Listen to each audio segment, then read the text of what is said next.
começar. Bom, a professora Carla Polinari, que é a nossa convidada, ela é doutora e mestre em Ciências Jurídicas pelo Programa de Pós-Graduação em Sociologia e Direito da Universidade Federal Fluminense.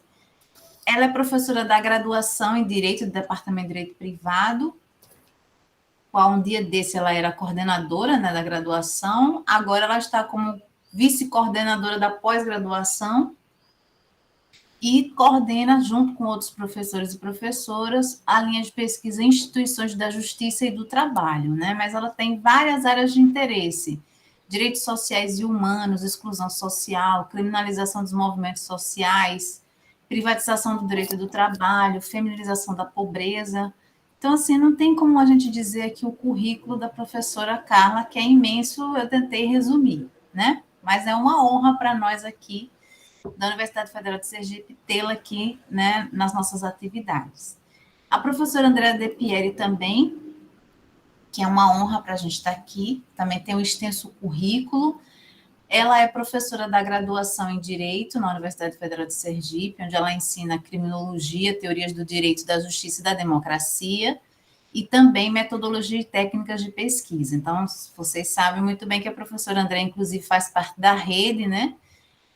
Ela coordena a Liga Acadêmica de Direitos Humanos e Democracia e também faz parte da rede de estudos empíricos em direito, que é um espaço tão importante, né, para nós, pesquisadoras e pesquisadores.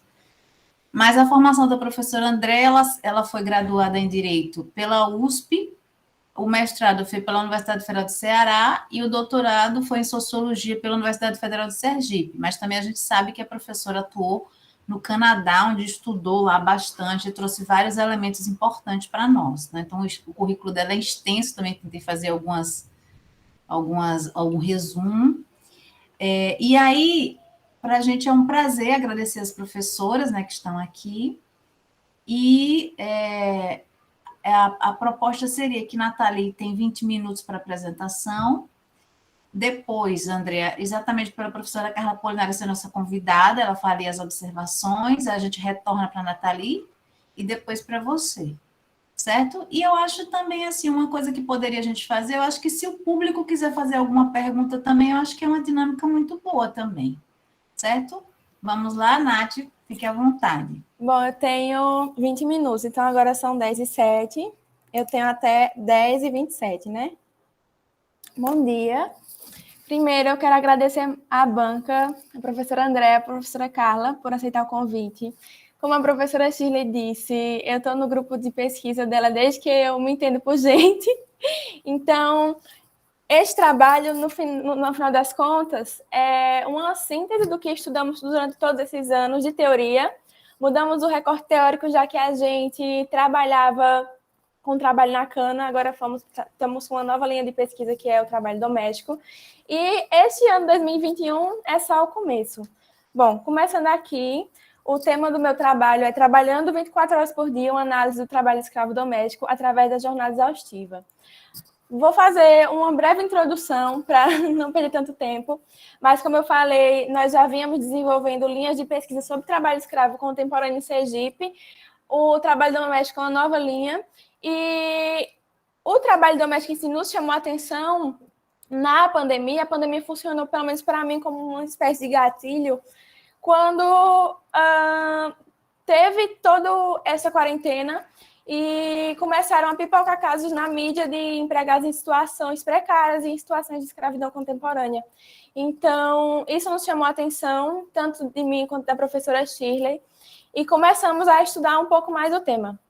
Então, na hora do projeto TCC, a professora Andréa muito bem lembra, já que ela foi minha professora do TCC1, eu tive uma grande dificuldade em fazer um recorte teórico. Eu sabia que eu queria estudar trabalho escravo, mas não sabia qual recorte eu iria, que área eu iria, se eu iria continuar o trabalho rural. Depois de muito matutar, eu resolvi adentrar o trabalho doméstico, mas mesmo assim ainda precisava de um recorte. Então foi aí que eu tive a ideia de dar uma pesquisada em jurisprudência aqui em Sergipe para ver se eu achava algum processo, alguma coisa. A gente tentou uma coisa mais de campo, só que como no começo do ano a pandemia deu uma piorada, eu achei um pouco inviável.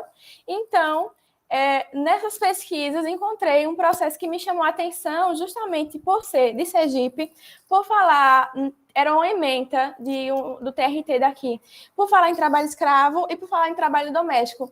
E a ementa era um pouco estranha, falava de a empregada doméstica não poderia trabalhar 24 horas por dia, porque isso se enquadrava em trabalho escravo. E não era o caso dos autos. Aí, de cara, assim, essas palavras-chave, eu já fiquei, ué. Então, consegui o processo materializado, dei uma estudada nele todo, e vi que ali poderia ser um possível recorte teórico, e assim o foi. Então, passando um pouquinho para o caso desse processo, era uma reclamação trabalhista envolvendo uma empregada doméstica. Essa casuística aconteceu na cidade de Nossa Senhora da Glória, e nesse processo ela alegava trabalhar 24 horas por dia. Ela entrou nesse trabalho mais ou menos em 2013 e saiu em 2016. Ela falava que era babá, empregada, cozinhava, lavava, passava, fazia de um a tudo, ficava a postos a noite inteira porque havia um bebê na casa, além de ajudar na loja dos seus patrões. Então, quando ela foi demitida, ela entrou com uma reclamação trabalhista, requereu várias verbas, praticamente assim, tudo que ela poderia requerer, e me chamou a atenção de cara, na sentença, foram que os réus foram revés, ou seja, eles não apresentaram defesa, então, em tese, presume-se que os fatos narrados por ela fossem verdadeiros. Ocorre que o juiz, diante da revelia, ele deferiu a grande maioria dos pedidos dela, pautado nessa revelia, mas todos os pedidos que envolviam a jornada de trabalho, ele indeferiu sobre essa justificativa que eu colei aqui um pedacinho. Ele falou assim: não é razoável, compreensível, nem humanamente possível ninguém trabalhar 24 horas por dia, ou mesmo permanecer à disposição do empregado 24 horas por dia, por se constituir algo absurdo, fora do mundo real. Depois, em outro pedaço, no segundo grau já, os desembargadores, na sua ementa, colocaram que, pelo senso comum que decorre das relações sociais, laborais entre empregados e empregados domésticos, que a empregada não fica 24 horas por dia laborando à disposição dos patrões, sob pena de se caracterizar regime de trabalho escravo, o que não é o caso dos autos. Quando eu vi isso, de cara, eu já imaginei aqui trabalho escravo contemporâneo. E aí eu fiquei intrigada do porquê a jornada alegada por essa empregada doméstica não foi considerada trabalho escravo. Então, elaborei duas hipóteses. A primeira seria que o conceito de jornada exaustiva, que é uma das modalidades de trabalho escravo, tende a ser desvinculado do que esses magistrados entendem por trabalho escravo, ou seja, eles ainda têm essa visão de que trabalho escravo é só o cerceamento de liberdade, essa pegada mais do tempo da escravatura, da monarquia, e não enxergam as outras modalidades. E a segunda foi que a formação pessoal desses magistrados, de onde eles vêm, o círculo social deles, fariam com que eles se identificassem mais com os empregadores do que com os empregados domésticos. E então, para eles, essa realidade de trabalhar o dia todo era alguma coisa nada a ver. Enfim. Então, diante disso tudo, tracei uma metodologia. E então, como metodologia, no geral, assim, central mesmo foi esse estudo de caso do processo. Mas como todo esse caso ele despertou necessidades teóricas, principalmente sobre o trabalho doméstico em si e sobre o trabalho escravo contemporâneo, então realizamos uma pesquisa bibliográfica sobre o conceito de trabalho escravo, especificamente sobre a jornada exaustiva e sobre o trabalho doméstico. Então, teve essa pesquisa documental também, o estudo de caso em si, com os autos do processo, como a segunda metodologia, e também apliquei formulários com empregadas domésticas para saber se elas entendiam que alguém ficava à disposição 24 horas por dia para trabalhar, uma empregada doméstica, e consegui entrevista com o magistrado do TRT 5. Então, foi isto. Vamos ao TCC em si. O primeiro capítulo, eu destrinchei o conceito de trabalho escravo contemporâneo e eu fiz eu construí o capítulo de uma forma mais invertida. Primeiro, eu trouxe a apresentação do problema. Como eu já dei uma recapitulada, já dei um panorama geral, não vou ficar repetindo. Então, apresentei o problema, o que aconteceu no processo, e trouxe para cá, para Sergipe. Se o caso aconteceu aqui em Sergipe, então eu queria ter uma dimensão de como o trabalho escravo contemporâneo se apresenta aqui no Estado. Desde que entrei no GTEC, nós percebemos que aqui a problemática do trabalho escravo era diferente do restante do país, porque apesar de haver uma condenação na Justiça do Trabalho, o Estado de Sergipe estava fora dos dados do extinto Ministério do Trabalho sobre o trabalho escravo contemporâneo, e isso chamou muita atenção da gente, porque se havia uma condenação, por que não estava nos dados? E aí nós fizemos pesquisa de campo aqui em Sergipe, a princípio nos canaviais, aí eu trouxe aqui essas fotos aqui, uma é autoral, outra é de um amigo que me cedeu, e nós fizemos pesquisa de campo em várias cidades que existem canaviais e percebemos que ali havia uma subnotificação muito grande do trabalho escravo. É tanto que a gente chegou a identificar trabalho escravo aqui em Laranjeiras, mas enfim. E outra coisa também que chamou a atenção, principalmente com dados de duas plataformas, que foi o Smart Lab e o Radacity, que são plataformas incríveis, vocês encontram muitos dados sobre tráfico de pessoas, trabalho escravo. Então, ao fazer um filtro, a gente percebeu que Sergipe tem, tipo assim, nos outros estados, há pessoas naturais de Sergipe que estão em estados de escravidão contemporânea, enquanto aqui em Sergipe, não. Aqui temos o caso da Taquari, que foi essa primeira condenação, e agora em Canindé, esse ano, foram resgatados os trabalhadores também em condições de escravidão. Então, assim, 2 casos registrados no geral, mas sendo que essa é uma realidade muito maior lá fora, ou seja, Sergipe mais exporta mão de obra escravizada. Então, dentro desse contexto, é bom ter em mente que Sergipe, na verdade, há essa subnotificação e passei para as modalidades de trabalho escravo. Então, eu e a professora Shirley adotamos a definição do artigo 149 do Código Penal, que é dividido em 4 categorias. O trabalho forçado, que é essa escravidão mais que a gente conhece da escravizaura e tal. A servidão por dívidas, que é quando um trabalhador tem uma dívida tão impagável que ele não consegue sair daquele ambiente de trabalho. As condições degradantes de trabalho, que é quando alguém está em condições tão indignas, tão subhumanas, que entende-se que ali ele está escravizado, e a jornada exaustiva, que é o que eu vou destrinchar aqui. Trouxe aqui um pequeno conceito que está em uma portaria, que eu coloquei no TCC, me perdoe, esqueci de colocar no slide, mas está aqui a submissão do trabalhador em esforço excessivo ou uma sobrecarga de trabalho, ainda que em espaço e tempo condizente com a jornada de trabalho legal, que o leve ao limite da sua capacidade. Ou seja, essa exaustão pode ser tanto física quanto mental. Aí, esse conceito de jornada exaustiva, ele é um pouco estudado, assim, no geral. Então, eu adentrei um pouco a mais, fui ler coisas da área da saúde para entender um pouquinho melhor, e encontrei um trabalho super legal de Dolores Cabreira, que é uma pesquisadora espanhola, e ela traz alguns conceitos legais que se aplicam à jornada exaustiva. Um é as cargas de trabalho, que ela fala que a sobrecarga é quando as exigências da tarefa são superiores à capacidade de resposta, e a sobrecarga de trabalho, que é quando a exigência da tarefa é inferior. Me perdoe, eu escrevi aqui errado, mas é inferior.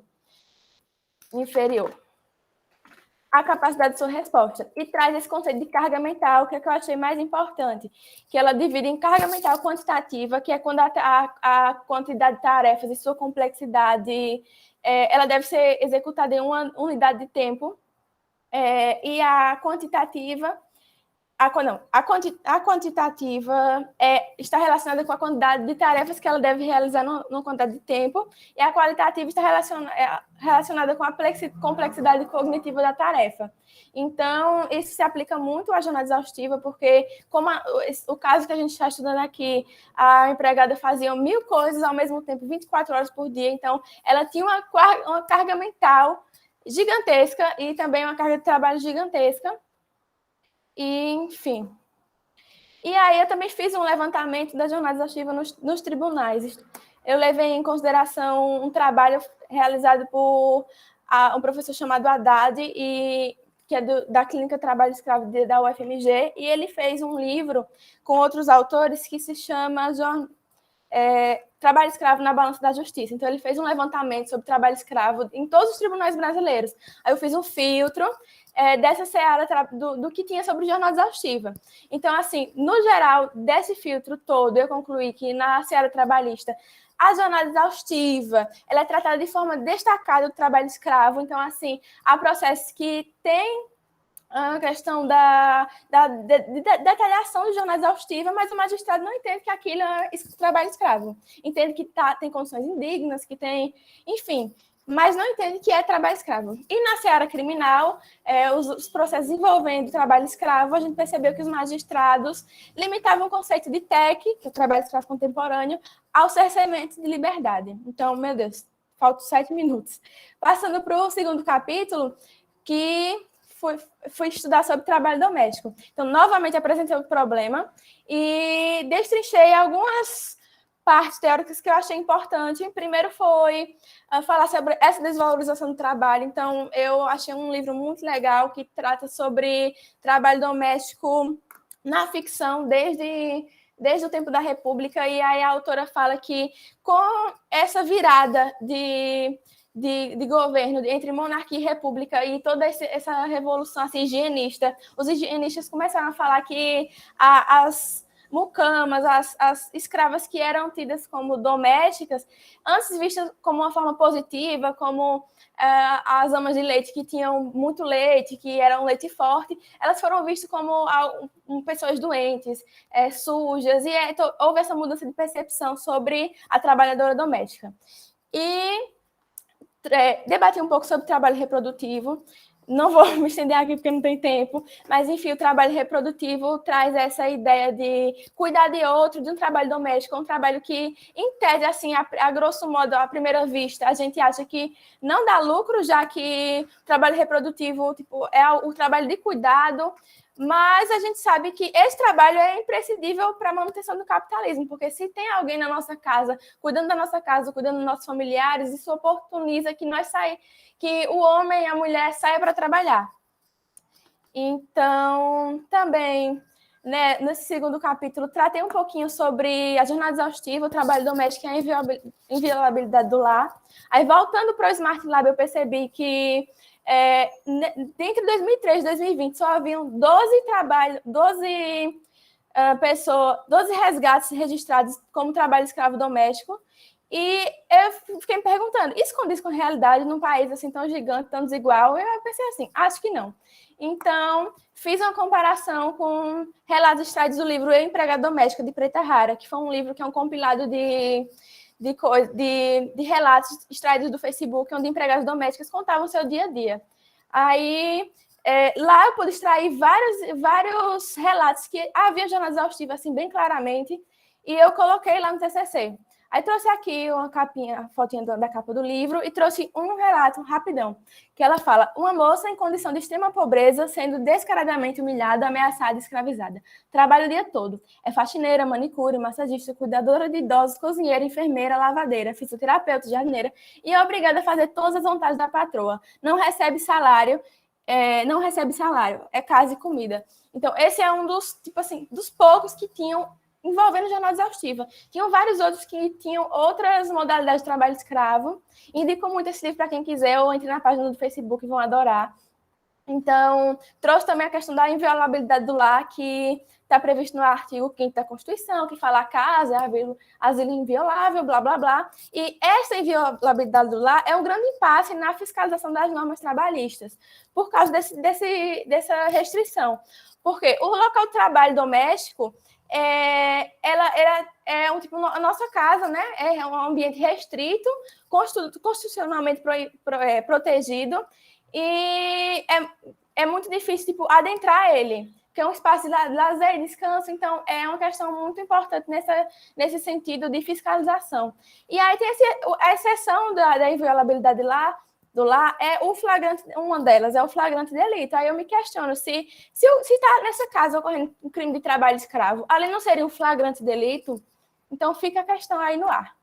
Enfim, aí trouxe aqui o conceito de trabalhadora doméstica, e empregador doméstico, que no caso a trabalhadora doméstica seria a que presta serviço de forma contínua, subordinada, onerosa, pessoal e de finalidade não lucrativa à pessoa ou família no âmbito residencial. Mais 2 vezes na semana. E empregador doméstico seria a pessoa física ou família que contrata uma pessoa física para realizar essa prestação de serviços. Mas como eu só tenho 3 minutos, enfim. Aí trouxe alguns dados do DIEESE, o trabalho doméstico no Brasil, que com a pandemia esse número diminuiu, e essa pandemia também levou à intensificação dos afazeres domésticos, aumentou a sobrecarga de trabalho de boa parte das domésticas, tanto remunerado quanto não remunerado. Aí trouxe a legislação sobre trabalho doméstico, mas não vai dar tempo de falar. Enfim, e aí entrei no 3º capítulo, que foi o estudo de caso. Então, teve todo aquele estudo de caso que eu já falei, eu não vou poder repetir, porque eu só tenho mais 2 minutos. E ficou nesse dilema. Se o magistrado não entende que alguém não fica 24 horas por dia, então eu tive a ideia de perguntar diretamente à trabalhadora doméstica o que é que ela acha. Então, aqui tem um resumo. Nath, pode usar até mais 5 minutos para você falar do análise do caso, tá bom? Obrigada, gratidão. Então, aqui é o estudo do caso. Aqui estou recapitulando o que eu falei no começo, de que ela trabalhava 24 horas por dia, realizava todas as tarefas, e ela só recebia R$500 por mês, depois passou a receber 800. Aí, dentre dos pedidos dela, os que envolviam jornada de trabalho foram indeferidos. E aí eu dei uma olhadinha na sentença, então eu falei que o juiz decretou a revelia e deferiu todos os pedidos, menos os que envolviam jornada de trabalho. E aí trouxe novamente aquele trecho da sentença que eu achei assustadora, falando que era uma jornada absurda, fora do mundo real e exagerada. E esse outro texto também, que foi o que eu vi de cara, que falava que a empregada não fica 24 horas por dia elaborando à disposição dos patrões. Então, fui perguntar diretamente às empregadas domésticas. Trouxe também aqui um relatório do IPEA, que fala que, no Brasil, as trabalhadoras domésticas despendem, em média 52 horas semanais realizando trabalhos domésticos, tanto jornada remunerada quanto não remunerada dentro de casa. E o relatório, sem parar, fala que o trabalho e a vida das mulheres, chamado Trabalho e a Vida das Mulheres, ele aponta que 35,7% são as únicas responsáveis pelo trabalho doméstico e cuidar de suas casas. Ou seja, diante de todo esse contexto, essa realidade feminina é compreendida pelos homens? Eu acho que não. Então, esses magistrados que julgaram esse processo, todos eram homens de classe média alta, que eles eram magistrados. Então, eu entendi que eles não entendem essa realidade, eles não costumam realizar esse tipo de serviço doméstico. Então, é um relato de jornada de 24 horas para eles vão achar que é totalmente loucura. Aí, eu consegui entrevista com o magistrado do TRF5, ele só queria que fosse via e-mail, mandei algumas perguntas. Pelo teor das respostas, a gente percebeu que ele tinha pouquíssimos conhecimentos sobre trabalho escravo e também sobre trabalho doméstico, apesar de o lugar onde ele está lotado vir casos de trabalho escravo, ele até falou que já esteve em julgamentos assim, de trabalho escravo, como na Câmara que ele ficava, mas ele nunca chegou a julgar. Mesmo assim, ele apresentou uma visão bem limitada assim, do que seria trabalho escravo. Mas ele concordou que haviam, sim, empregadas domésticas que trabalhavam 24 horas por dia. E também concordou que havia um trabalho escravo contemporâneo até hoje. Então, me surpreendeu, porque foi diferente do que os magistrados do processo acharam. E aí, resolvi aplicar esse formulário com empregadas domésticas. Consegui 24 participantes, me perdoem aqui. 24 participantes, sendo 23 mulheres e um homem. Aí, 17 delas possuíam mais de 40 anos, que condiz com os dados do DIEESE, que a população de empregadas domésticas está envelhecendo. Apenas 9 possuíam carteira assinada. Então, eu perguntei, você acha que existem casos de empregadas domésticas que chegam a trabalhar quase 24 horas por dia? Então, 20 responderam que sim, 2 responderam que talvez e 2 responderam que não. Quando eu perguntei se em algum momento da sua vida já chegou a trabalhar jornadas muito longas, 16 responderam que sim, 8 responderam que não. Eu perguntei, você acha que existem nos dias atuais empregadas domésticas em situação de trabalho escravo? 15 responderam que sim, uma respondeu que não e 8 responderam que talvez. Então, chego às conclusões. De tudo isso, concluí muitas coisas. Primeiro, que confirmei as 2 hipóteses, que os magistrados tinham essa visão mais limitada do trabalho escravo, eles entendiam que o trabalho escravo está mais ligado ao cerceamento de liberdade. e não conseguiam ver a jornada exaustiva como uma modalidade de trabalho escravo, apesar de enxergar que tinham respeito a normas trabalhistas, etc. E outra foi sobre a sua formação pessoal influenciar na decisão, sim. Então, eu também concluí que o conceito de jornada exaustiva ainda possui essa visão mais restrita de que é trabalhar um monte de horas por dia e apenas isso. Conclui também que os tribunais brasileiros possuem decisões que falam de condições indignas, descrevem degradância com muito detalhe, mas não enxergam isso como trabalho escravo. Concluir que há presença de trabalho escravo em Sergipe de forma subnotificada e o Estado exporta mão de obra escravizada, há a desvalorização do trabalho doméstico por sua natureza de trabalho reprodutivo, a fiscalização do trabalho doméstico encontra barreiras no direito à inviolabilidade do lar, e nacionalmente é uma subnotificação de casos de trabalho escravo, como eu fiz aquela comparação no segundo capítulo. E nos casos em que a empregada doméstica reside com o patrão, é comum que essa jornada se estenda e também é comum que possa acontecer a ocorrência de jornada exaustiva. E também concluir que o conceito de trabalho escravo contemporâneo entendido pelos magistrados se limita à modalidade de cerceamento de locomoção, pelo teor de tudo que eles falaram. Dos formulários, a gente percebeu que as empregadas domésticas concordam que existem pessoas que trabalham 24 horas por dia com trabalho doméstico, contradizendo com o entendimento dos magistrados, e elas também entenderam que existem pessoas em situação de trabalho escravo, e entendi também que há uma resistência no país, por parte dessa magistratura, de reconhecer a jornada exaustiva como modalidade de TEC. E essa problemática piora quando a gente fala de trabalho doméstico, porque ela chega a uma resistência até de reconhecer esse trabalho doméstico como um trabalho. Então, é isso. Obrigada. Nathalie, parabéns pela sua apresentação, foi linda. Obrigada. Então, agora vamos passar. Também queria agradecer a presença de todos e todas aqui também, né, nessa apresentação. Vamos passar a palavra para a professora Carla Apolinário. Nath, tira o slide, por favor.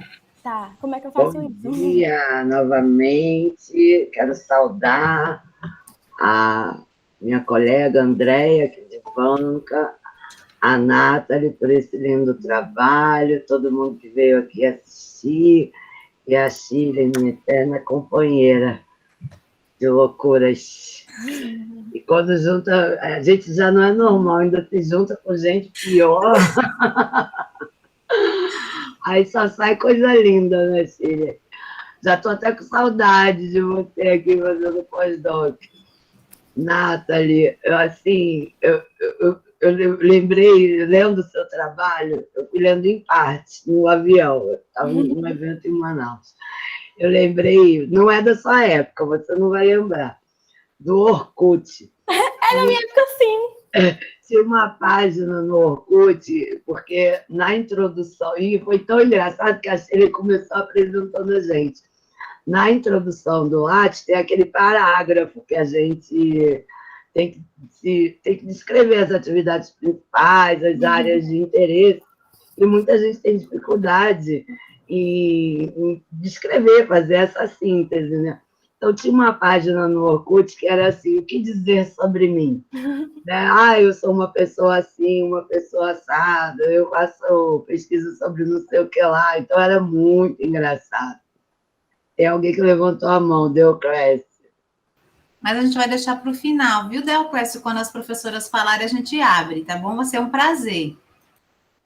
E o que a gente percebia nessa página é que, normalmente, as pessoas fazem toda uma trajetória, que pode ser pequena, média, né, ou longa, na vida acadêmica, e não conseguem explicitar o que elas fazem realmente, né? Ou enxergar com clareza qual é o grande objeto de estudo de uma vida inteira. E você, ao contrário, você já começa falando, não, porque eu pesquisava isso desde os primórdios com a professora Shirley.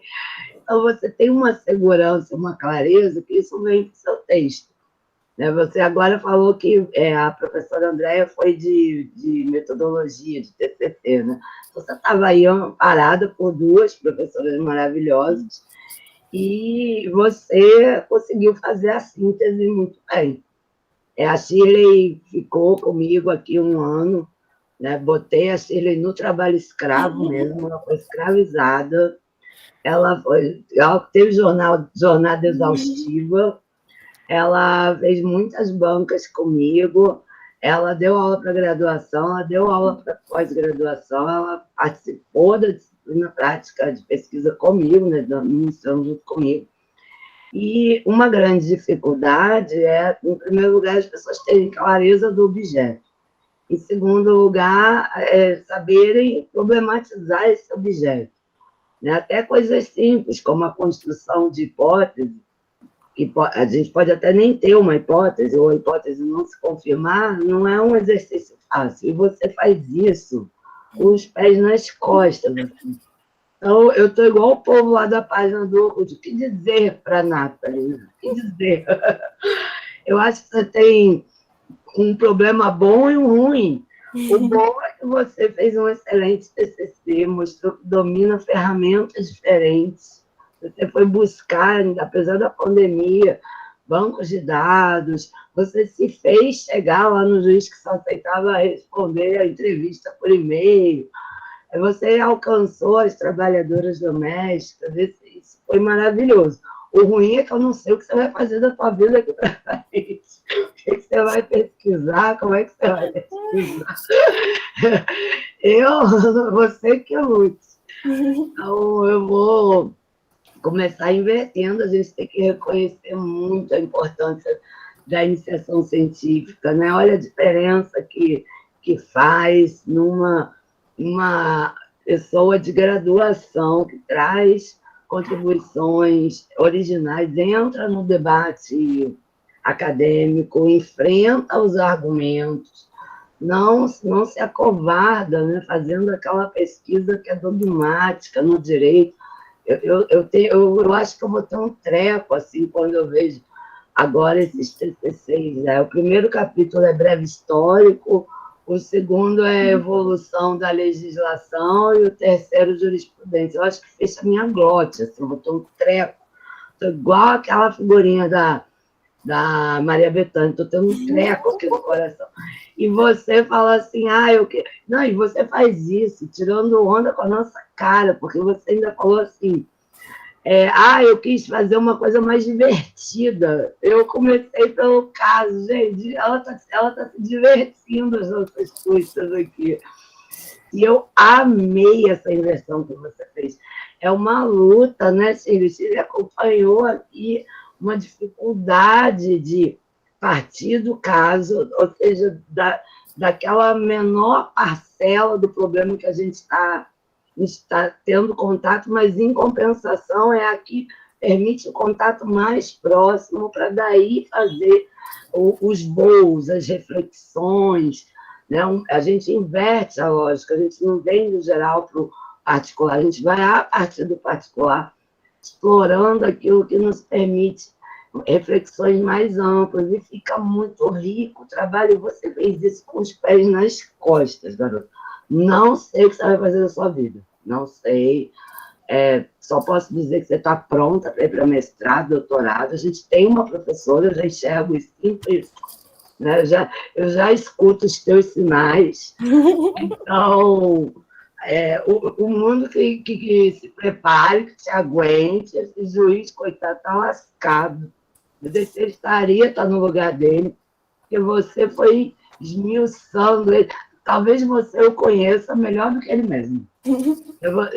Talvez aquela coisa do Facebook, né, que com 30 toques o Facebook conhece a gente melhor do que a gente mesmo. Você conseguiu fazer isso. Uma leitura muito madura do problema, né? E você conseguiu pegar, eu sei que também a área de interesse da Shirley, né? A questão da jornada exaustiva, a reafirmação desse conceito, o tensionamento com a visão das pessoas que têm o poder de julgar e de consequentemente, garantir os direitos.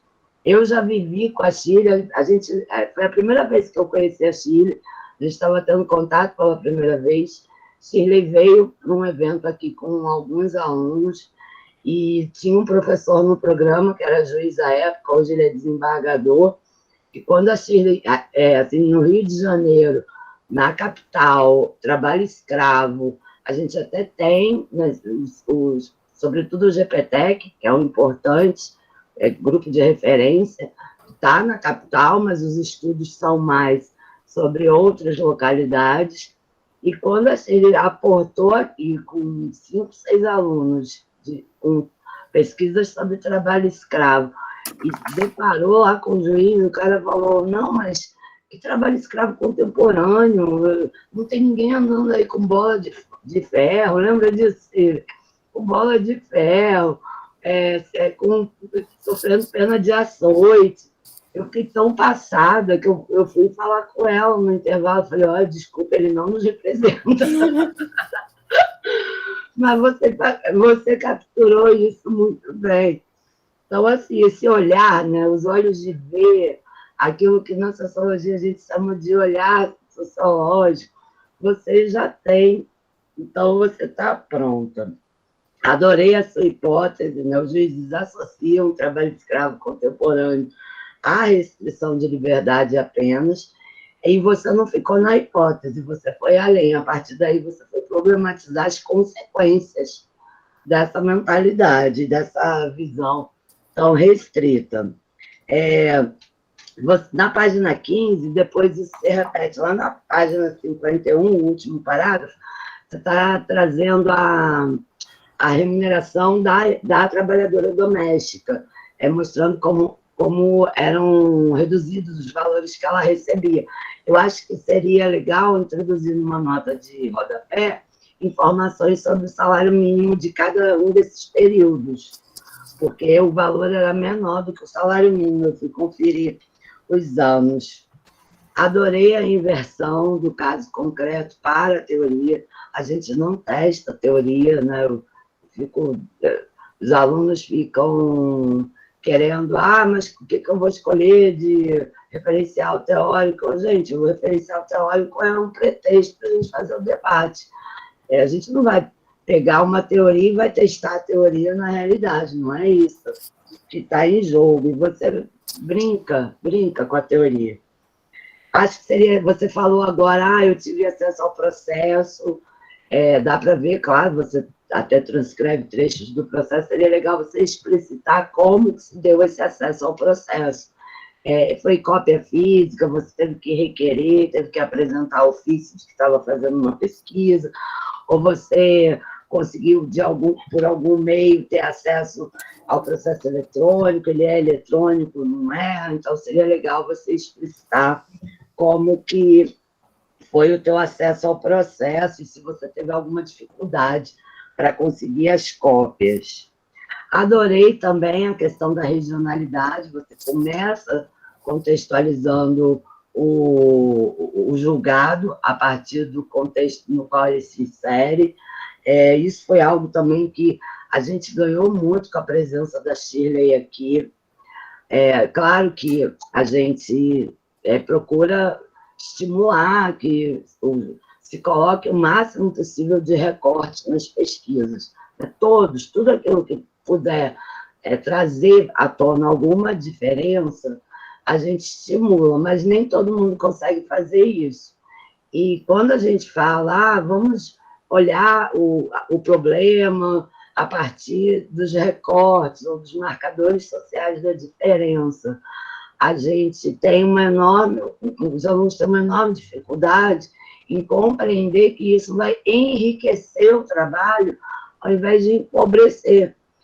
Normalmente, quando a gente pede mais, vamos recortar mais, vamos inserir recorte de gênero, de classe, de raça, de regionalidade, de parentalidades, as pessoas vão achando que a coisa vai ficar pobre, porque está sendo muito recortada, mas é o contrário, exatamente porque a gente recortou demais, a gente vai conseguir mergulhar, fazer uma imersão mesmo naquele problema. E você faz isso muito bem, e traz ainda o elemento das regionalidades. Então, é importantíssimo que a gente perceba quais são as especificidades regionais que podem estar contribuindo para a realização daquela determinada dinâmica.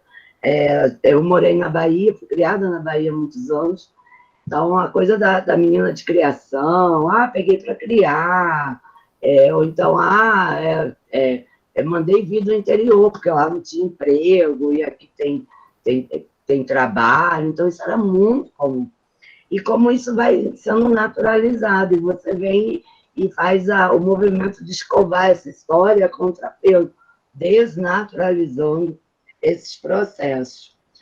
Entre as páginas 17 e 23, você apresenta alguns dados, em alguns parágrafos tem a fonte, em outros não. Então, especialmente no final, mais para a página 23, estão faltando as fontes. Mas é tranquilo, porque é isso mesmo, a maior correria, ou então, às vezes, a gente está ali na empolgação escrevendo, aí já colocou a fonte num parágrafo. Acho que você está abordando os mesmos documentos, mas é bom colocar a fonte em cada parágrafo, para facilitar a leitura. Adorei as tabelas da página 32. Você foi buscar as informações, compilar, né, e contrastar entre as regiões os dados com relação à jornada exaustiva. Você elabora a partir das duas plataformas que você mencionou, Smart Lab e Radacity. Acho que seria legal você mostrar o caminho da pesquisa, explicitar melhor como foi a pesquisa nesses dois bancos de dados. O que você fez? Fez recorte regional? Não fez? Você foi pesquisando por região? Né? Qual o tipo de classificação, categorização de trabalho escravo você pesquisou? Você já foi direto só em jornada exaustiva ou você chegou a acessar os dados das outras modalidades? Só para deixar claro para o leitor quais foram as suas opções. Então, descrever de forma mais detalhada como foi realizada a pesquisa nas duas plataformas. As tabelas estão primorosas. Você foi, assim, linda, abusada, como tem que ser. Adorei, adorei, adorei. Na página 45, no sexto parágrafo, você está trazendo dados da quantidade de empregadas domésticas no Brasil. Também é preciso apontar ali a fonte dessa informação. E acho que valia a pena trazer dados de antes e depois da pandemia. Acho que você pode colocar, como você não botou a fonte, eu não sei de qual época é aquela pesquisa, mas seria legal contrastar o antes e o depois da pandemia. Porque a gente viveu os dois problemas na pandemia. Né? Veio a incidência de uma maior situação de cárcere privado, porque os empregadores fizeram a retenção das empregadas domésticas com medo da Covid, e teve o contrário também, né? Quem dispensasse, não pagasse nada. Então, a gente experimentou os dois extremos.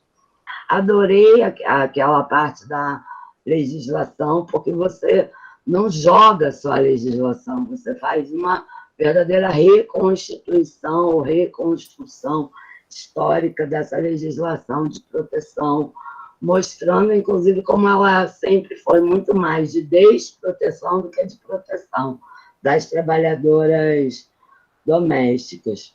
Eu estou de cara, eu já tinha visto, a gente teve uma situação há anos atrás, aqui no Rio de Janeiro, e o caso também ficou bastante conhecido, de jornada inverossímil.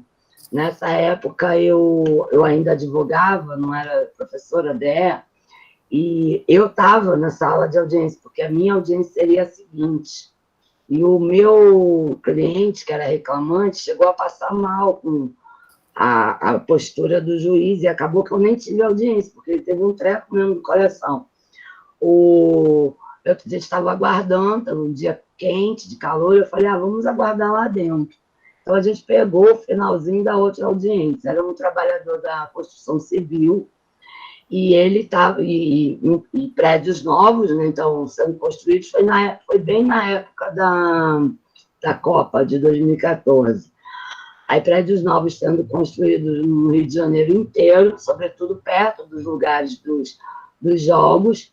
Aí, esse trabalhador, que tinha sido trazido de uma cidade aqui do interior para a capital, portanto, ele não conhecia ninguém, ele estava na obra direto, o tempo todo. E aí, como ele ficava na obra, ele trabalhava na obra, ele era o vigia, ele recebia os materiais, ele fazia pagamento das compras que chegavam. Então, ele era o faz-tudo da obra. E ele só podia ir para casa uma vez por mês, e só que demorava tanto para ele chegar, que quando ele chegava lá já era hora quase dele voltar. E ficava o tempo todo na obra. Aí ele no depoimento, para ele mostrar para o juiz, né, por meio de uma representação, como estava sendo a jornada dele, que era assim de 24 horas, ele falou, olha, inclusive minha mulher tá grávida e eu não vi a gravidez da minha mulher. A criança nasceu e eu não estava lá. E aí o juiz respondeu para ele, que bom que o senhor não estava lá e que bom que o senhor não acompanhou essa gravidez, porque o senhor falando que trabalha 24 horas por dia, que fica no Rio de Janeiro, que só está indo uma vez por mês para casa, e que quando vai, só bate lá e volta, esse filho não é seu. Eu tenho algo para te contar, esse filho não é seu. O juiz falou assim, no meio da audiência, uma loucura dessa. E ele usou essa expressão, jornada inverossímil. Então, a distância das realidades é tão grande que é como se fosse uma névoa, né? Impede essas pessoas que têm esse poder de julgar, de garantir os direitos, de enxergarem. A realidade está batendo lá na porta, mas elas não enxergam. Então, eu adorei que você tenha pego essa categoria para tensionar e contrastar com a realidade. Eu lembro da Shirley comentar sobre esse caso e a gente falou, gente, é porque esse juiz ele é homem. Porque se ele fosse uma mulher, ele saberia que é perfeitamente possível fazer uma jornada de 24 horas. Essa é a vida das mulheres que têm filho, que cuidam de casa, de marido, de sogra, de sogro. Essa é a realidade das mulheres. Então, eu não vejo nada como inverossímil. A gente deve se perguntar, é inverossímil para quem? Por quê? E você fez isso muito bem. E depois você veio destrinchando esse juiz. Inclusive, eu recomendo que você faça uma cópia e mande para ele, já coloca assim, um telefonezinho de um psicólogo, ele está precisando, porque ele está no mundo e ele não sabe nem a que veio, mas ele faz um mal danado para a sociedade. Ele imagina o poder que ele tem de negar o direito. Então, assim, ele realmente precisa se reorientar para ter alguma função, né, nessa vida, nessa sociedade. Com relação às referências, algumas estão fora da ordem alfabética. O Diese, a primeira vez ele aparece citado correto, depois você comeu um ezinho, ficou Diese, é só completar. E faltam algumas referências, então é normal, depois para a versão final do trabalho, você completa. Por exemplo, o relatório sem parar não está lá no final. Então é só conferir direitinho se tudo que você citou está no final, depois arrumar na ordem alfabética pelos sobrenomes. Mais uma vez, eu não me canso de elogiar, Shirley, parabéns pelo trabalho que você faz com esse grupo, como enriquece, né, a pessoa e dá maturidade. Por isso que eu perguntei no início, você está nervosa? Ela falou, não, porque é isso, né? O que a gente espera das pesquisas? Que tragam novos dados, novas reflexões, novas problematizações.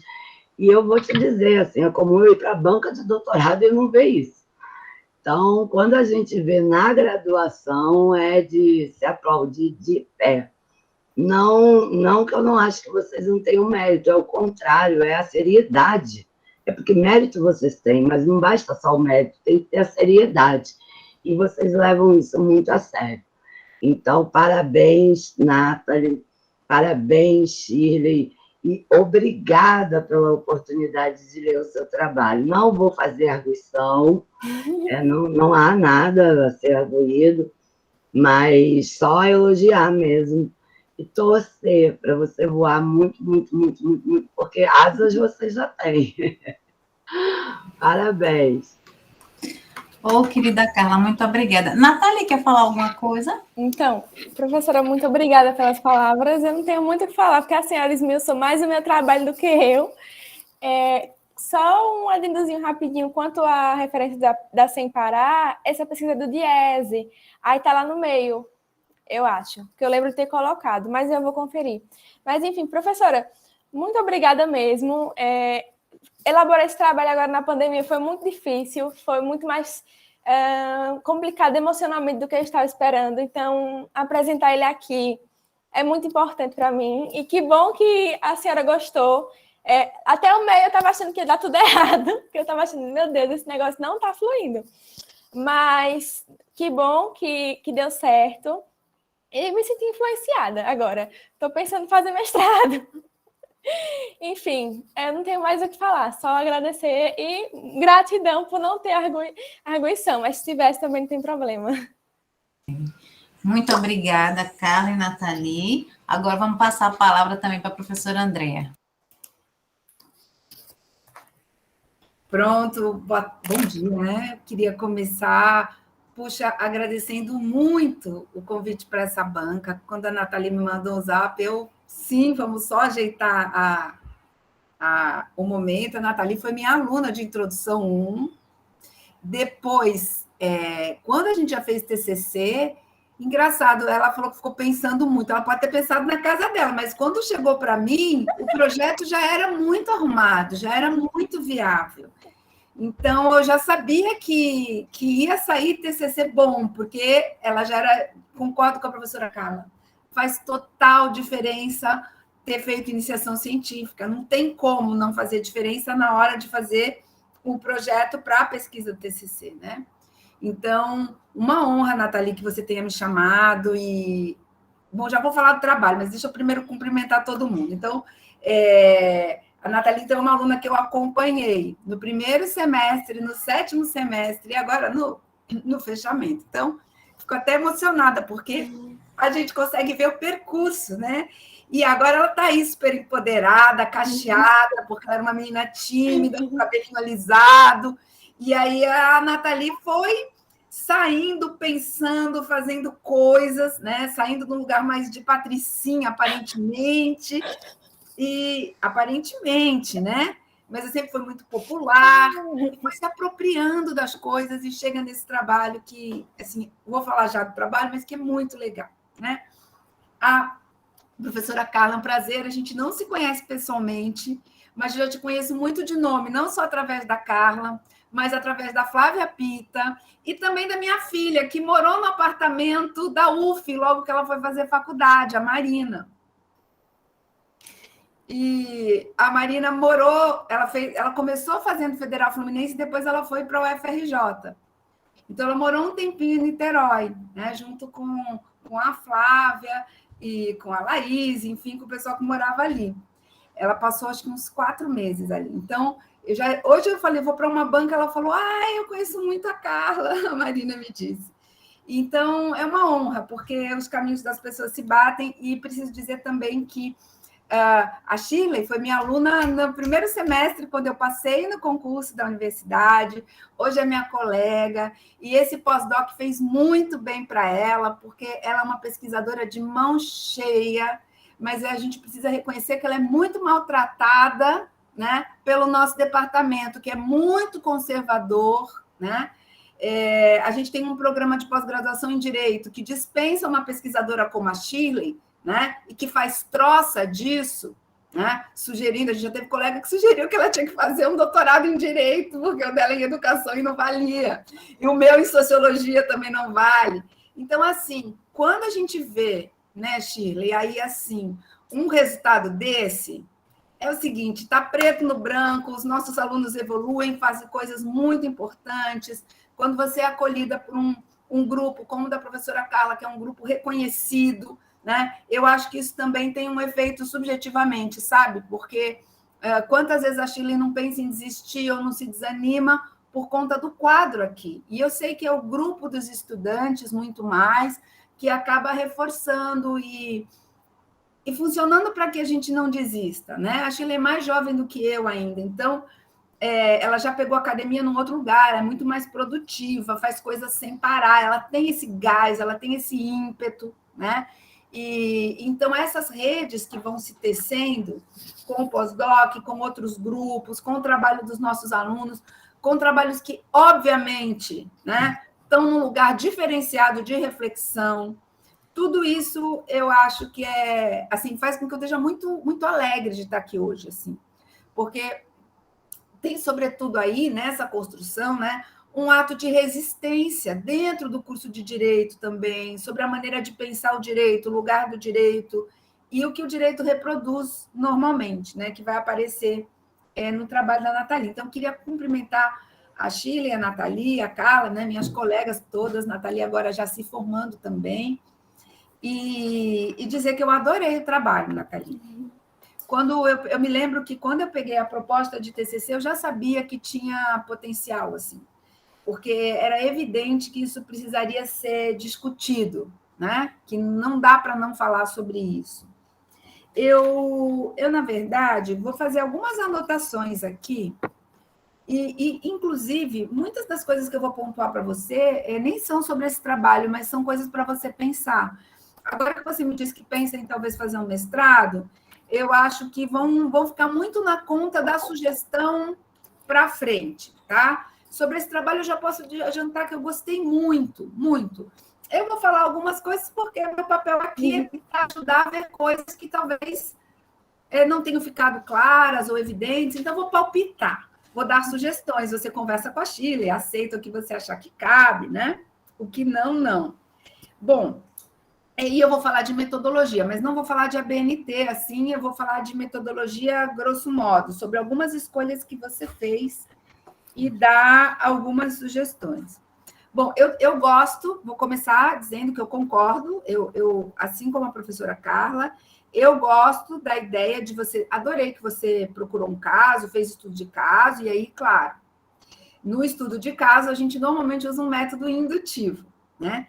Aqui ficou um semi-indutivo, porque você fez uma localização sobre trabalho escravo contemporâneo antes e depois apresentou o caso.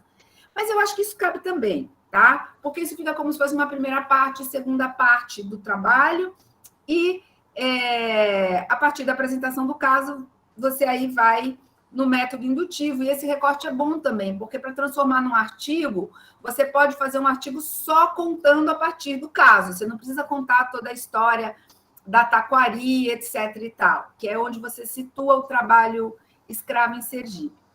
Eu acho que tem um elemento aí do trabalho escravo em Sergipe, e que tem a ver com o acúmulo das pesquisas da própria professora Sheila e do grupo do qual você faz parte, e que eu acho que você podia destacar um pouco mais, que é o problema da invisibilidade. Eu acho que poderia aprofundar um pouco, porque o problema do trabalho doméstico também é um problema de invisibilidade. Então, a invisibilidade me parece que é uma regra nesses estudos sobre trabalho contemporâneo. E mais, no doméstico ainda tem a questão da privacidade da casa. É mais grave ainda, tá? Então, talvez você pudesse pensar um pouco mais sobre a questão da invisibilidade. Então, invisibilidade talvez fosse uma chave, não sei, estou pensando aqui, tá? Num estudo de trabalho escravo contemporâneo. Mas eu acho que invisibilidade pode ser uma chave para pensar novas metodologias para descrição e registro de trabalho escravo. Porque você tem sempre que contar que isso vai ser mascarado, invisibilizado, ou porque está numa fazenda onde ninguém chega, no meio do Brasil, né? E por isso que os trabalhadores são levados, porque eles são levados para lugares em que tem menos Ministério Público, menos jurisdição, menos olho, né? Para chegar junto.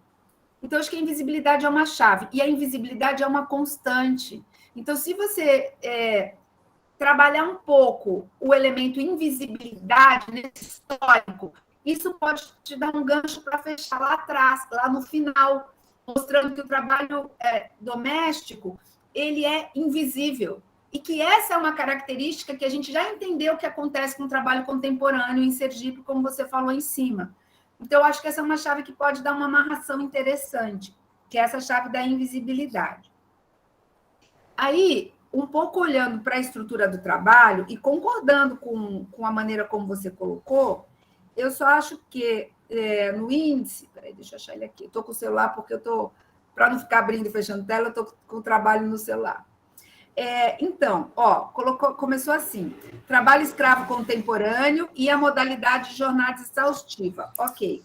Aí, quando você. Depois, o seu segundo capítulo de desenvolvimento, que é o 3 aqui, um olhar sobre o trabalho doméstico. E depois, trabalhando 24 horas por dia, 2 pontos, um estudo de caso.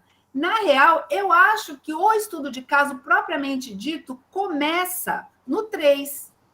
Tanto que o 3.1 é um estudo de caso. Então, eu acho que é basicamente, né, no 4, tirar, depois dos 2 pontos, um estudo de caso. Porque no 4, você está analisando as decisões do caso. Uhum. Enquanto um olhar sobre o trabalho doméstico, talvez você pudesse colocar um olhar sobre o trabalho doméstico, né, em um estudo de caso, no 3. E no 4, focar nas decisões, entende? Aí, no teu 3.1 é quando você tem uma apresentação do caso. Só que, na real, os dados do caso, eles aparecem mais no 4.1, quando você vai falar do processo. Só que o teu caso é um processo. Então, o que eu acho? Que você já podia cortar de baixo e jogar em cima e já apresentar o caso. E, pessoalmente, você vai entender por que eu vou dizer isso, eu acho que seria interessante que você fizesse um tipo de um relato do caso, sabe? E eu acho que você já devia dar o nome de quem julgou no primeiro grau, quem julgou no segundo. Porque é o seguinte, você vai fazer uma discussão lá para trás e o tempo inteiro você fala isso, que está muito claro que esse é um processo que foi julgado por homens, no primeiro e no segundo grau. Então, eu acho que é importante apresentar o caso, porque o documento consultado é um processo. Então, esse é um estudo de caso a partir de autos de processo. Eu acho que é interessante a gente ter, tipo, como se eu fosse entrar agora, né, no site para pegar um extrato do processo, sabe? Então, que intercorrências houve nesse processo, além da revelia? Tá? Quem foi ouvido nesse processo? Eu gostaria de saber mais sobre o processo. Quem foram as testemunhas do processo? Teve testemunha? Teve manifestação do Ministério Público do Trabalho nesse processo, por alguma razão? Era defensor público? Foi uma reclamação feita em balcão? Tá? Então, eu achava que era legal você contar mais coisas do processo. Porque isso vai permitir a gente também cruzar alguns desdobramentos mais para frente. Tá? Então, essa era uma coisa. Então, arrumar o caso apresentar o caso já lá no 3, e no 4, contextualizar as decisões. Tá? Por exemplo, as decisões no TRT, né? Foi unânime, não foi unânime? O que aconteceu ali? O que a gente tem ali? Tá? Porque você destaca trecho, mas eu acho que é legal. Porque eu fiquei imaginando isso, sabe? Qual que é a geral desse processo? Né? Quem patrocinou essa causa? Né? Quem pediu e pediu tudo? Fiquei pensando, será que ela tinha uma advogada? Né? Será que ela fez no balcão a reclamação? Então, essa é uma sugestão. A outra questão, e aí isso vai ficar como uma pergunta para você me responder, para a gente pensar como é que isso pode melhorar. É sobre a forma de recrutamento, tanto das trabalhadoras que você ouviu para o seu projeto, como é que você recrutou, como é que você convidou, né? E a forma de recrutamento desse único juiz. Vou te dizer por quê. Porque se a gente não tiver uma explicação relativa, uma explicação justa, né, razoável sobre esse recrutamento, corre o risco dessa colocação ser acusada de estar enviesando, entende? Escolher um juiz, que juiz? Um pouquinho mais moderado, né? A gente não sabe quem é o juiz, mas um juiz entrevistado tem que ter uma explicação, do tipo, convidei tantos, e esse juiz é um juiz que está relacionado com esse caso de alguma maneira? Será que caiu, Nathalie? Shirley, você está me ouvindo? Estou. Eu acho que a Nathalie caiu. Ela caiu agora. Aqui. Só um minutinho. Volta. Tá muda. Você está muda, Nathalie. Me diz até onde você me ouviu, que eu volto um pouco atrás. Eu percebi que você congelou. Eu te ouvi até o momento que a senhora estava falando em destrinchar mais o processo tecnicamente. Então, a minha sugestão é essa, que o processo apareça melhor, mas depois eu estava dizendo sobre o campo que você fez, que é maravilhoso.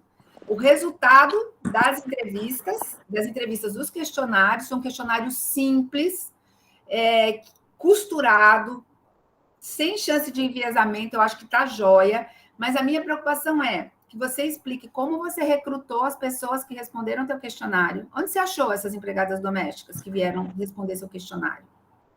E a outra coisa, uma coisa que precisa, eu não sei se você fez, mas se não fez, é legal providenciar antes de tentar publicar isso, né? É se elas responderam aquele termo de consentimento esclarecido, se você submeteu um termo de consentimento esclarecido. Eu estava lendo recentemente, porque a história toda é que quando a gente trabalha ou com preso, ou com história de trabalho escravo, tem que ter um aviso de que fazer uma reflexão sobre isso pode causar algum tipo de comoção. Então, a gente não está submetendo a comitê de ética, né? Os meus alunos não estão submetendo também a comitê de ética. Primeiro que é uma ética da medicina, não é um comitê de ética de ciências humanas, tem toda uma discussão aí que, inclusive, o direito não está fazendo, só não está colocando lá no comitê de ética porque demora muito, sabe? Mas, assim, eu acho que tem uma discussão para ser feita sobre comitês de ética. E o que eu estou fazendo, Sheila? Eu estou fazendo assim, eu estou fazendo o termo de consentimento livre esclarecido, todo arrumadinho. Eu deixo tudo pronto, sabe? Porque se der uma confusão de que não passou, a gente consegue passar para trás para arrumar pesquisa. Então, eu deixo tudo pronto, mas eu não estou passando, porque não dá tempo em 4 meses para passar. Significaria não fazer nem pesquisa nenhuma com coleta de dado em TCC, né? Então, e na UFES, as ciências sociais não estão passando pelo comitê de ética, porque eles não reconhecem o comitê de ética como questão política, porque eles entendem que deveria ter um comitê de ética em ciências humanas, e não aquele lá da medicina, que é o que a gente tem hoje. Mas eu acho que vale a pena, sabe? Mandar o termo, né? Porque isso vai ajudar se tiver qualquer problema depois, né? E a forma de recrutamento do juiz, Nathalie, eu estava dizendo. Porque é um juiz só, então o risco de isso parecer enviesado é muito grande, entendeu? Então, assim, metodologicamente, eu acho que só precisa disso para você ficar bloqueada aí, protegida, né? Contar como é que foi. E queria que você me contasse também como foi que você chegou nesse juiz e como foi que você fez para recrutar as trabalhadoras, né? Então, isso do ponto de vista metodológico. Agora, o que eu acho que tem aqui como potência, tá? Assim, coisas muito legais que estão aqui como potência. Eu acho que o tempo inteiro você trabalhou com a hipótese, você escreve isso. Você escreve que a sua hipótese é que a formação pessoal do juiz interfere. Eu acho que formação pessoal é muito light, porque eu acho que é lugar de classe, certo? É classe e gênero. Nesse caso específico, classe e gênero. Então, eu acho que são marcadores sociais da diferença, né? E aí eu acho que, para essa temática, que é trabalho doméstico, você não explora isso aqui, você insinua, você chega perto, mas você não discute gênero propriamente dito. E eu nem acho que isso talvez devesse ser feito por conta do recorte, porque o seu recorte é pensar nessa categoria, né, da jornada inverossímil. Só que ela é inverossímil do ponto de vista, inclusive, de uma percepção marcada por gênero. Então, talvez, eu não acho que você tem que desenvolver o debate sobre gênero, mas talvez usar a palavra certa, gênero. Gênero, classe, ainda mais o juiz que você ouve, você vai falar, tem 71 anos de idade. Então, assim, né? É tudo. É homem branco, com salário de juiz do trabalho, com 70 anos. Né? Por isso que eu disse, pode acabar muito enviesado, né? O quanto esse perfil representa a Justiça do Trabalho. Porque se ela pegasse Manuel para entrevistar, era outra coisa, entende? Salteado. Né? Tá em tudo que é grupo aí, marxista, etc. e tal. Então, qual é essa cara da Justiça do Trabalho? Porque a Justiça do Trabalho, estou dizendo isso porque, Nathalie, a Justiça do Trabalho, a gente sabe que eles estão em guerra, né? A Justiça do Trabalho está em guerra nesse momento. Bolsonaro, inclusive, andou falando aí que ele colocou vários juízes agora a favor do empresário. E a gente sabe que os nossos colegas, né, o Augusto César mesmo, que foi professor da UFES, que eles estão numa batalha para manter os padrões lá, né, para tentar segurar ou guardar alguma coisa para os trabalhadores, que eles estão na iminência de serem dissolvidos e virarem justiça federal. Então, tem uma guerra no mundo da justiça do trabalho. Então, eu não sei, eu queria que você... Uma das coisas para pensar é isso, quem são esses juízes do trabalho. Acho que isso não é uniforme, tá? Porque tem muitos homens na justiça do trabalho que estão num outro lugar. Uma coisa que eu queria te sugerir. Eu vi recentemente o CNJ publicou, lançou, desse ano, um protocolo para julgamentos com perspectiva de gênero.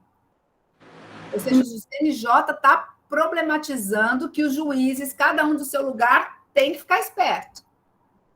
Então, isso talvez fosse uma informação interessante, e nem para, assim, avançar nesse trabalho agora, mas trabalhar, se você for continuar com trabalhadoras domésticas, que eu acho que eu acho que é sensacional, sabe? Porque é tudo ao mesmo tempo agora. Então, tem trabalhadoras domésticas trabalhando como diaristas, empoderadas, com canal no Twitter, com canal no TikTok, certo? Que vêm trabalhar, voltam e dizem essa profissão tem dignidade.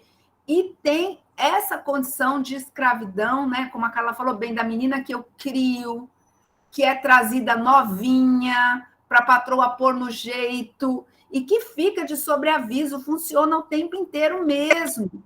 Né? E ganha presente, não ganha salário, mas ganha presente, né? Então, tem toda uma maneira de tratar disso que é muito típica na nossa região, né? Muito, muito típica. Eu não fiquei grávida nenhuma vez, eu tenho 3 filhos, eu não fiquei grávida nenhuma vez que não tenham me ofertado menina para cuidar. E quem ofertado? Alguém no supermercado, na universidade, alguém que está vendendo alguma coisa. Eu tenho uma menina, a senhora não quer? As mães oferecem, né? Eu tenho uma menina, você não quer pegar, você não quer levar, né? Então, isso faz parte, assim, né, das relações aqui no Nordeste, inclusive, quando a legislação trabalhista dos trabalhadores domésticos mudou, né, a gente teve muito problema. Eu mesmo, na minha casa, a Elaine, que trabalhava comigo, ela ficou morando na minha casa até que a casa dela, do Minha Casa Minha Vida, saiu, porque ela não tinha casa. Então, nos finais de semana, ela ia para a casa das filhas, mas ela não tinha casa. Então, não tinha para onde ir, né? E eu fiquei super preocupada quando a legislação veio, mas a gente conversou e decidiu que a gente tinha que segurar até a casa dela sair. E foi assim, ela saiu da minha casa, quando a casa dela do Minha Casa Minha Vida, que a gente precisa, que também ela estava inscrita há muito tempo, só que o cadastro, como é que eu vou dizer? Tinha uns truques no cadastro, sabe? O cadastro não andava. Lá no interior. Então, a gente teve que descobrir o posicionamento dela no cadastro e começar a acompanhar e ir lá na secretaria para saber onde é que estava o cadastro andando. Então, tem muita gente que não tem casa, né, gente? Então, nos interiores aqui de Sergipe, tem até os finais de semana que os trabalhadores domésticos e da construção civil querem ir folgar, porque voltam os rapazes e as moças para o interior no mesmo final de semana. Então, assim, folga de 15 em 15, uma folga que começa na sexta-noite e que vai até a segunda de manhã. Então, tem todos os esquemas de Topic, e o paquera vai estar na cidade naquele final de semana e depois volta para Aracaju. Então, isso acontece, assim, em muitas das cidades sergipanas. Muitas. Então, acho que tem muita coisa para investigar aí. Então, eu acho que tem a questão das jornadas exaustivas, eu acho que tem essa perspectiva de gênero, né? Que é algo para pensar. Eu acho que é gênero e classe aí, muito radicalmente, talvez raça, se a gente for ver exatamente quem são essas trabalhadoras nessa condição, tá? Fora, e aí, claro, né? Se você fizer os perfis, né? A questão é quem considera e quem não considera jornadas inverossímeis. São dois mundos, né? À parte, né? Então, tá muito bom o trabalho, Nathalie. O resultado é sensacional, né? Essas sugestões são para você pensar um pouco, para ele, assim, a parte do recrutamento e tal, para ele ficar mais claro. E pensar, então, acho que dá para pensar várias coisas aí para frente, né? Tanto do ponto de vista, num novo recorte, né, de quem são essas trabalhadoras, como investigar o próprio Poder Judiciário, né? Porque a gente precisa ter uma sociologia do Judiciário. A gente precisa entender o Judiciário e a gente precisa entender também como muitas vezes juízes que vêm das classes trabalhadoras, né? Muitos deles acreditam no mérito de uma maneira tão fiel, né? Que são reprodutores, né? Porque é isso, né? Muitas vezes um juiz, a gente acredita, isso é bem interessante, porque acreditava-se que se os juízes viessem das classes trabalhadoras, os julgados seriam diversos. E a gente hoje tem uns indicativos, principalmente no direito penal, que é que eu estudo mais, é que muitas vezes juízes que ascenderam, que vêm de famílias mais humildes, as juízas mulheres, costumam ser mais duros e mais cruéis para poder jogar o jogo institucional, porque muitas vezes também acreditam no mérito. Tipo, se eu cheguei aqui e não roubei, eu não tolero um pobre que rouba, né? Porque era só ele ter feito da vida dele uma outra coisa, né? Então, acho que a gente tem muita coisa, acho que tem muita potência. Carla diz, você que lute com o seu tema, mas eu acho que você já deixa aqui 1 milhão de portas abertas para você continuar seguindo. É só você escolher o que te interessa mais, né? Eu sempre digo quando eu dou aula de TCC, que TCC é a matéria tem que ser a matéria mais legal da faculdade toda. Tem que ser. Porque é quando a festa é do aluno, né? Ele faz o que ele quer. Ele monta o projeto dele como quem brinca com Lego. Escolhe a metodologia, escolhe o referencial teórico, escolhe o problema, né? Então, se isso estiver sendo um peso, é porque tem alguma coisa errada. E acho que a Nathalie pegou exatamente, é isso. Eu resolvi brincar com isso, eu resolvi montar assim, porque o TCC é essa hora, né? É essa hora de fazer algo que dá muito prazer, de fazer uma reflexão bem feita. E aí eu estou muito satisfeita, eu acho que foi ótimo, tá? Parabéns, Nathalie, parabéns, Chile, também pela orientação, que a gente sabe que é sempre uma orientação segura. Muito obrigada pelas observações. Nathalie, você quer responder? Professora, muito obrigada pelas observações. Achei o que a senhora falou muito interessante. Vou ponderar sobre as suas sugestões, tentar melhorar ainda mais o trabalho. Mas, assim, enfim, professora, assim, não sou patricinha, não, viu? A senhora disse. Mas, só lembrando... Disse que no primeiro semestre, sentava ali de perninha cruzada na primeira fila, Ladylike. Mas, André, é porque Nathalie, ela é incrível. Nathalie é o tipo de aluna, Carla, que você olha, você não dá nada para ela, porque ela só fica quietinha lá no canto, mas ela tem um furacão dentro dela, é muito interessante. Professora, no primeiro período eu estava assustada. Primeiramente, estava assustada, porque eu vim da cidade pequena, tudo era muito novo, então eu ficava mais na minha mesmo. Depois que eu fui me encontrando e me soltando mais. Mas, enfim, quanto à entrevista com o magistrado, ele não é do TRT, ele é do Tribunal Regional Federal, só esse adendo. Assim, respeito muito todas vocês, eu acho que todas as falas foram muito pontuais e importantes. Então, quem sou eu para bater de frente com o que vocês falaram? Concordo com boa parte do que falaram. E, enfim, acho que já está tudo ótimo. Não tem nem mais Não, o que falar. como você convidou as trabalhadoras? Como é que você fez? Foi assim.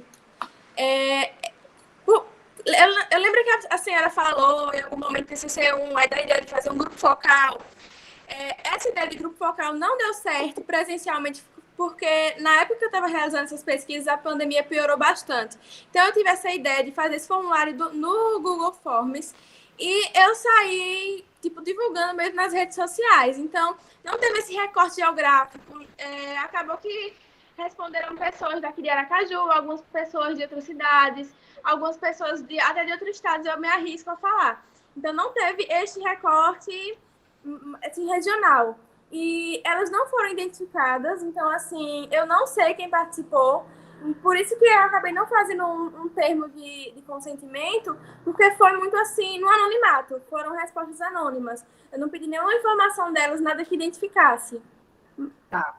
Então, enquanto ao magistrado... Escreve isso. Bota um parágrafo contando que você fez um formulário Google, certo? Simples, com zero identificação, sem problematização, e que você colocou na rede e recebeu as respostas. É isso, só explica como você fez. Tá bom. E quanto ao magistrado, eu tive acesso a ele por um terceiro intermediou, tipo, eu estava falando do que eu estava querendo fazer, e esse terceiro disse, olha, eu conheço um magistrado do TRF, posso intermediar por você. Então, foi por intermédio dele, aí que eu entrei em contato, ele até foi bem solícito, magistrado, só que eu queria muito ter feito uma entrevista semi-estruturada, assim, olho no olho, nem que fosse online, mas ele não quis, ele preferia que respondesse as coisas por e-mail, e assim foi. Tá, aí eu acho, Shirley, que é importante arranjar uma justificativa para esse magistrado do TRF, entendeu? Uhum. Como é que ele aparece aí, sabe? Talvez por essa intermediação e uma justificativa de que, no final das contas, as dificuldades que ele colocou e a maneira como funcionou revelam um determinado comportamento e que, por isso, vocês decidiram manter no TCC. Eu acho que é legal dar uma justificativa, sabe? Não, e eu acho que também pode se colocar o seguinte, desculpe, André. A Natália, você acabou de falar? Uhum. Bom, eu queria agradecer as observações, acho que foram muito legais, a gente aprendeu muito com todas elas, a observação de Carla, a observação de Andréa. A gente vai ver todas as pontuações que Carla fez, acho que dá para melhor realmente. Acho que Carla e Andréa sabem como foi difícil produzir na pandemia, as limitações, né, que a gente teve durante a pandemia, mas mesmo assim, Nathalie conseguiu fazer um trabalho de muita qualidade. E assim, Nathalie, ela foi uma aluna muito incrível, assim, porque, na verdade, vocês sabem muito bem que eu sou muito exigente. Então, quando o aluno me escolhe como orientadora, já sabe quem eu sou, já sabe como é a exigência. E ela corresponde a essas exigências dentro dessas limitações de pandemia todas. E aí tem algumas coisas que eu acho que a pandemia ajudou, que é justamente isso, André. Tem uma norma dizendo que quando a gente faz entrevista tem que ter esse termo. O problema é que isso não cabe em qualquer situação. Esse caso que Nathalie fez foi muito diferente da minha pesquisa, por exemplo. Porque o que Nathalie queria? Ela achava assim, quando você se identifica, o dado é diferente. E quando você não se identifica, o dado é de uma outra maneira. Então, o que Nathalie fez? Assim, não, eu queria... Essa ideia das redes sociais foi até a gente conversando. Eu estava numa onda de estudar antropologia digital, que era uma onda exatamente agora que pegou muito por causa da pandemia. Nathalie, vamos para essas redes sociais aí. Vamos lá se enfiar, vamos acompanhar essas mulheres.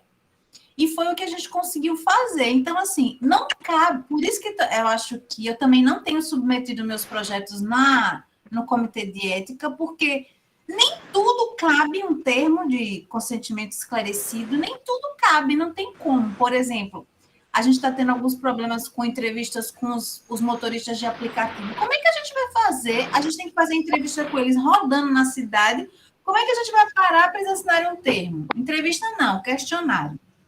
Então, tem uma série de questões. Eu tenho pedido para os meus alunos, pelo menos grave a autorização dos dados, você grava a autorização. A gente está tentando encontrar caminhos alternativos, porque senão ninguém faz pesquisa. O motorista de aplicativo, ele não vai parar para dar uma entrevista, é muito difícil. A gente faz a conversa com eles rodando. E Nathalie, ela tem consciência que ela fez uma escolha do anonimato. Então, ela queria ver como é que, na verdade, pessoas, mulheres a maioria, que não se identificavam, como é que esse dado saía. Então, a gente pressupôs que o anonimato, a pessoa ia dizer, ela não tinha por que mentir no dado, não tinha por que, entende? Agora, eu acho que essas observações, a gente esclarecer isso no texto mais, eu acho que é massa. Em relação ao magistrado, eu não falei nada para a Nathalie, eu deixei para a gente dialogar na banca. Talvez eu acho que podia permitir aquela entrevista ali, mas não, Nathalie, simbolizando a opinião da magistratura. Talvez pudesse permitir aquelas informações ali, a opinião de um magistrado, em contraponto a essa outra opinião do magistrado do processo. Mas não tem como generalizar a opinião da magistratura, né? Eu não quis, no primeiro momento, dizer, não, tire. Eu não quis, porque era um TCC, explicando essas limitações todas, que foi uma coisa aleatória, né? Que a gente não coisa nesse sentido, com o objetivo de colocar que existe uma outra opinião. Acho que podia ser nesse sentido, mas eu acho que as observações foram maravilhosas. E assim, essa parte de classe e gênero, Nathalie vai trabalhar no mestrado, e quem sabe não vai ser lá com Carlinha. Não é, Carlinha? Gente, é o seguinte, isso eu ia perguntar. Carlinha, eu ia perguntar se alguém quer perguntar alguma coisa. Diga, Carlinha. Eu atravessei aqui o alguém, peguei a primeira senha, porque, como a Andrea falou, tem uma parte do trabalho que eu acho que dava para publicar sobre a forma de artigo. E aí, irei convidar a Nathalie para compor o livro com a gente. Ouviu, Nathalie? O problema é que você não vai ter Nathalie de novo. Ela não entendeu ainda. Ouviu, Nathalie? Ouvi! Tá me ouvindo? Ela é fofa demais. É uma maturidade. Carla está convidando que você pegue, faça um artigo para botar no livro que a gente vai publicar. Com certeza. Tá me ouvindo? Estou ouvindo. Estamos. A Cília passeou por aqui e ela foi escravizada na graduação e na pós-graduação. Mas eu não tenho doença mental, não, mulher.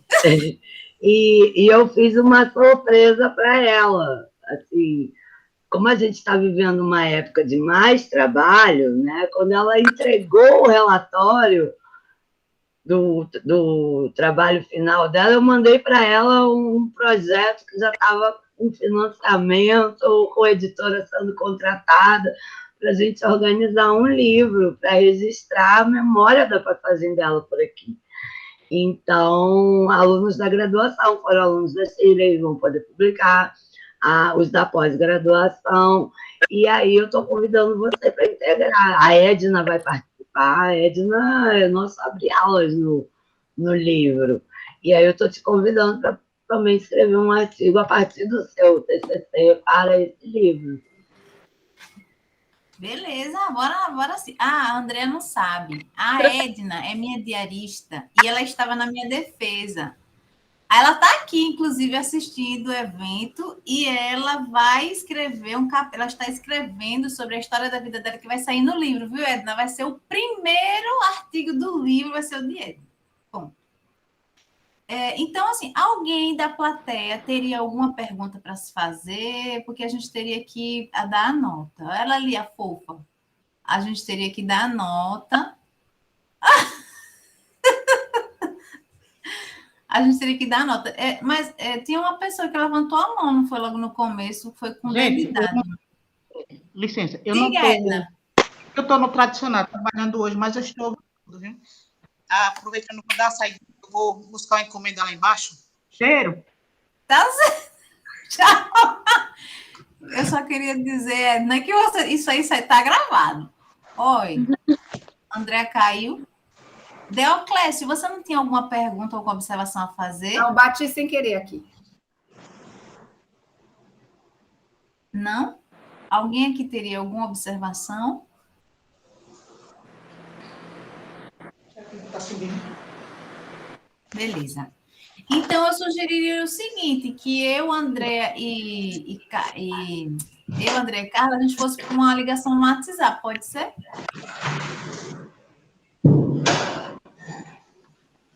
Você que vai ligar para a gente, você liga para a gente, André, né? Ela não tem meu telefone. Ah, eu ligo então, vou ligar para vocês. Tá. Eu não estou ouvindo nada. Eu não estou ouvindo. Tá mudo. Tá. Vou apagar aqui, então. Estou esperando. Tá bom. A gente vem daqui a pouquinho. Beijo. Acabou? Não, mulher, a gente vai dar não. nota agora. A gente vai dar a nota e volta. Ô, sim. 1000.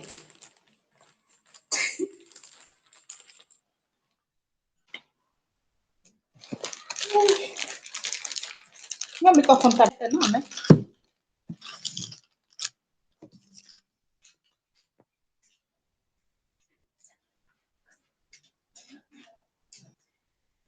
Cadê? Ah, meu Deus. Saí, não tá.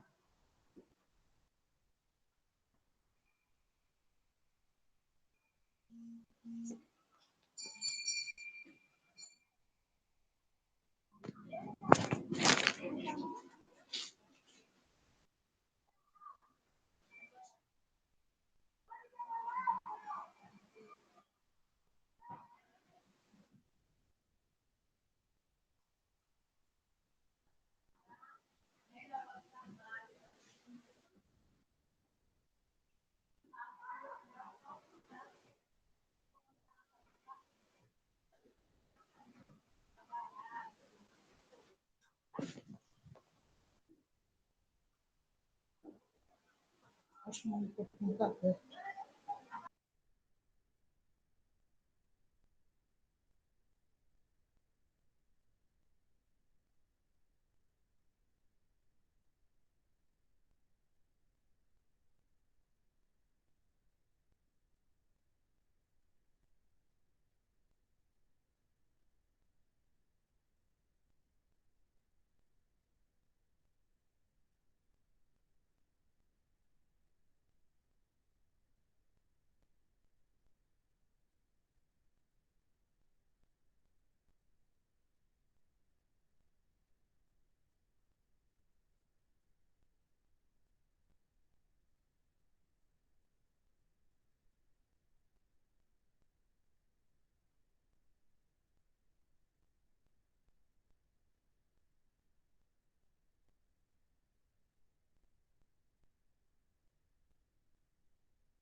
Olá!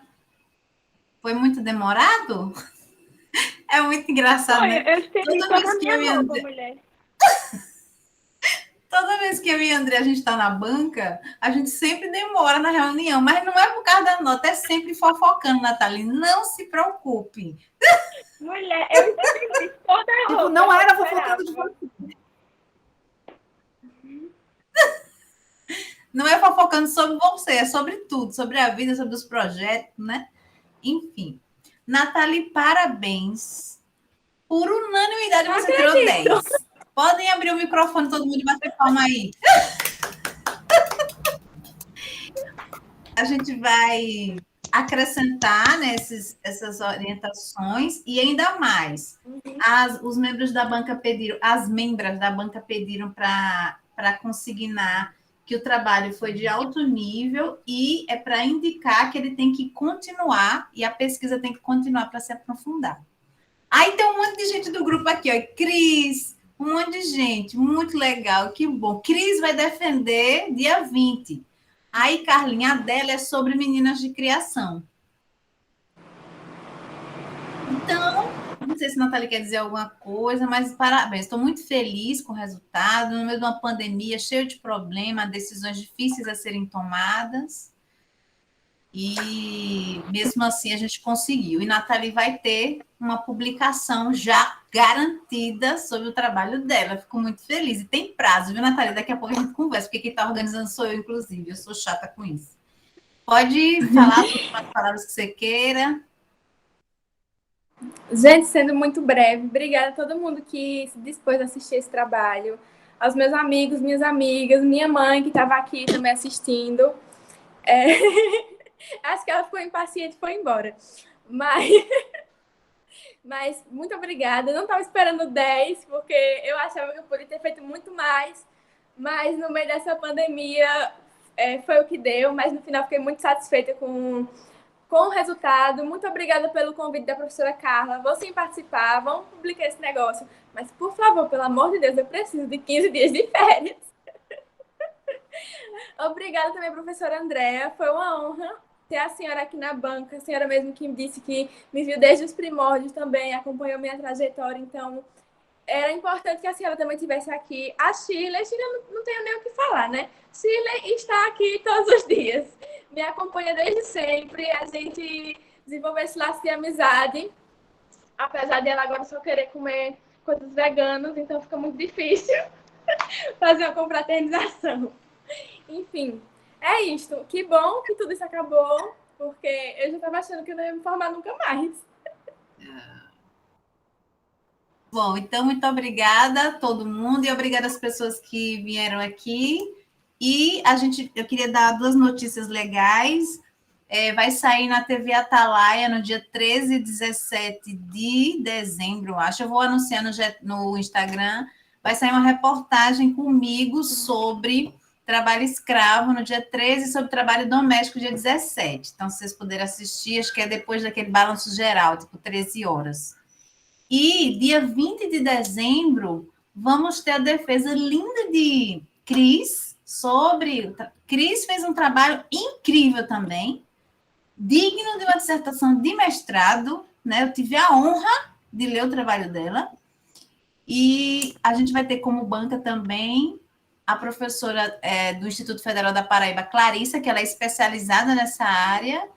E vamos ter também, como é o outro nome, Cris, que eu esqueci agora? Da outro membro da banca. Vera Núbia, professora do Departamento de Serviço Social, que está orientando trabalho sobre trabalho reprodutivo. Então, vai ser, essa da banca já foi boa, outra vai ser ótima também.